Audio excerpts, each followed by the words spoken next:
گزشتہ کل جب ظہر کی اذان 2 بجے ہوئی، اذان کے کچھ دیر کے بعد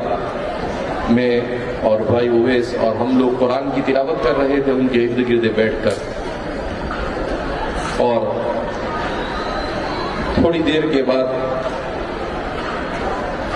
ڈاکٹر اشارہ کرنے لگا، میں نہیں سمجھ سکا تو انہوں نے بھائی اویس سے کہا کہ آپ کی روح پرواز کر چکی ہے۔ خدا پاک کی قسم، ان کی روح ایسے پرواز کر گئی کہ ان کی آنکھوں کی پلک بھی ہلی نہیں، اور ان کے بدن پر کسی قسم کے کوئی آثار موت نظر نہیں آئے۔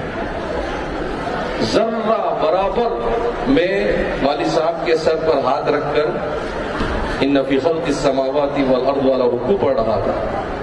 مجھے بھی محسوس نہیں ہوا کہ آپ کی جان کب نکل گئی۔ تو میں نے فوراً جیسے ہی مجھے محسوس ہوا کہ ابھی عظیم، اس صدی کا عظیم انسان اس دنیا سے رخصت ہو چکا ہے، اللہ نے میرے دل میں بات ڈالی، میں نے آپ کی پیشانی پر بوسہ دیا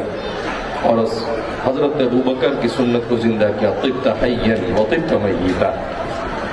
آپ کی زندگی بھی قابل رشک اور آپ کی موت بھی قابل رشک۔